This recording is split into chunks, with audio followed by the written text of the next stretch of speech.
Somewhere between the shower and standing motionless under the water for 12 minutes, you've already had the conversation, the full version. The one where you said everything you actually meant, with the exact timing and precision that never arrives in real life. You've delivered the sentence that finally made them understand. You've watched their expression shift. You've felt the resolutions settle in your chest. Clean, complete, satisfying, and then something in the actual world intrudes. A sound. A notification. A change in the water temperature. And just like that, you're back, standing in a bathroom, slightly damp, aware that the person you just had that conversation with has no idea it happened, and that even if they did, it would never go that way. And you've done this for as long as you can remember. This isn't daydreaming in the loose, half-distracted sense everyone talks about. This is something more structured than that, more deliberate, more inhabited.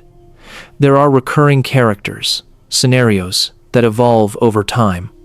Emotional logic that runs deeper than most conversations you'll have today. And the strangest part isn't the imagining itself. It's how much better it feels than the alternative. How the real world, by comparison, has started to feel like a rough draft of something that should have been finished by now. The brain has a system designed for exactly this. The default mode network, a constellation of regions that activates specifically when you stop attending to the outside world, is responsible for everything that happens inside the mind, when nothing is demanding your focus, memory, fantasy, anticipation, self-reflection. This network was built for simulation. It was always meant to let you rehearse futures and revisit pasts. But in some people, something shifts. The brain begins to treat internal simulation as more rewarding than external reality. Not slightly more rewarding. Measurably, consistently, reliably more rewarding. And, once that calibration settles in, the real world begins to feel thin in a way that's hard to articulate. Like a film, where the sound design is slightly off, technically present, but missing something you can't quite name. In 2002, clinical psychologist Eli Summer at the University of Haifa formally documented this pattern and named it maladaptive daydreaming. What he found wasn't the ordinary wandering mind that all humans have. The people he studied were spending hours, sometimes the majority of their waking day, inside entirely self-constructed narratives, detailed worlds, characters with histories, story arcs that continued across months and years. And nearly every one of them shared a single, quiet fact. The imagined world gave them something the real one hadn't. Not leisure, not entertainment, something more specific than that. Something that felt like a need that had been met, finally, in the only place it could be. If any of this is landing somewhere particular in you, take a second to like the video. It genuinely helps more people find conversations like this one. And if the psychology beneath everyday human behavior is something you want more of, subscribing helps this work continue. Because here is where it becomes more than a quirk. The scenarios people return to most reliably are not random. They tend to cluster around specific emotional territories, the argument that finally went the way it should have, the conversation where the other person actually listened, the version of yourself that said the true thing instead of the safe one. What this tells you, if you pay attention to it, is that the daydream is not escapism in the dismissive way that word gets used. It is a map. It is showing you, with remarkable consistency, exactly what your actual life has not yet been able to give you. Control is usually somewhere in that map. In the imagined scenario, you have it. You can rewind. You can rephrase. You can make the other person finally understand. Can make them say the thing they never said. Can engineer the resolution that reality kept withholding. Psychologists who study rumination and mental simulation note that the need to construct alternative outcomes is most pronounced in people who have repeatedly experienced a specific kind of frustration, not the frustration of things going badly, but the frustration of things never quite being resolved. conversations that ended without landing, relationships that closed before the necessary words were said, emotional experiences that were never witnessed or validated by anyone else in the room. The daydream becomes the place where those experiences finally get finished, and then there is connection. The imagined scenarios almost always involve other people, sometimes real ones, sometimes composites, sometimes figures who are more archetyped than individual. What these characters share is that they are safe. They cannot misread you. They cannot withdraw without warning. They cannot respond in a way that is somehow worse than silence. Real intimacy, by contrast, is slow and uncertain, and involves long stretches of not knowing. It involves showing someone something true about yourself, and then waiting, exposed, for whatever comes back. The daydream never makes you wait like that. And for someone whose early experiences with vulnerability didn't go particularly well, the calculus becomes obvious.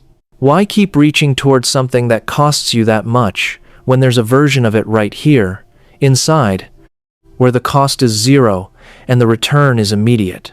This is the point where the pattern becomes genuinely interesting from a psychological standpoint, because the people who develop it most deeply are almost never people who are indifferent to the world. They are, almost without exception, people who feel the world intensely, who absorb music to a degree most people don't, who cannot watch something emotionally true without carrying it home in their body, who notice the atmosphere in a room changing before anyone has spoken. Research consistently links high absorption, the trait that describes deep, immersive attentional focus, with the tendency toward elaborate internal simulation. It is not a coincidence. The mind that feels deeply needs somewhere to put all of that feeling. And when the outside world doesn't offer a container large enough, or safe enough, or honest enough, the inside world builds one. Here is the paradox that lives at the center of all of this. The imagined scenarios are so compelling precisely because of how much emotional intelligence it takes to construct them. It requires genuine empathy to write a realistic version of how someone else might respond. It requires psychological sophistication to understand what resolution would actually feel like, what the words would need to be, what the other person would have to finally admit for the thing to be finished.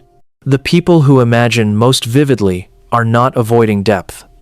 They are people of considerable depth who decided, somewhere along the way, that depth was only safe when it was invisible. The tragedy is not that they imagined so much.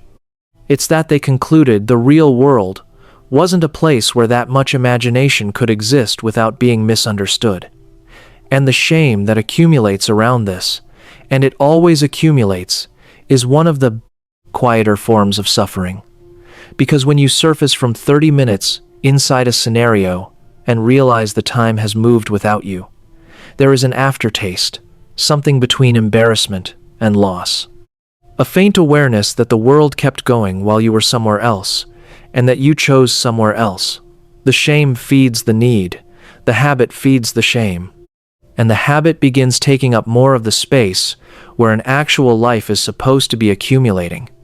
But none of this, not a single part of it, means there is something wrong with the person. It means their nervous system was creative. It means that at some point, in some environment that wasn't giving them what they needed, they found a solution. Quiet, private, completely invisible to everyone around them. A solution so good that they kept using it long after the original problem had changed shape. The question worth sitting with is not how to stop. The goal is not to become someone who never disappears into their own head. That isn't possible, and it isn't the point. The question is what the disappearing is doing. What is the imagined conversation giving you that you haven't yet let yourself ask for in reality? What is the rehearsed resolution providing that you're still too afraid to actually pursue? What does the scenario keep returning to, and why hasn't that thing been allowed to exist in the real world yet? The capacity to build worlds inside your own mind, to populate them with emotional nuance and narrative consequence, to return to them across years and let them evolve, that is not a defect. It is an architecture. It is inner life, at a particular level of intensity, that most people simply don't have access to. The people who do it most are often sitting on something, a way of seeing, a depth of feeling, a quality of understanding that has just never found the right surface to land on in the world outside. What they built inside was never the problem. It was always just the answer to one. The real work, slow, worth doing, is finding out what it was an answer to, and then, gradually, imperfectly, beginning to look for that thing out here.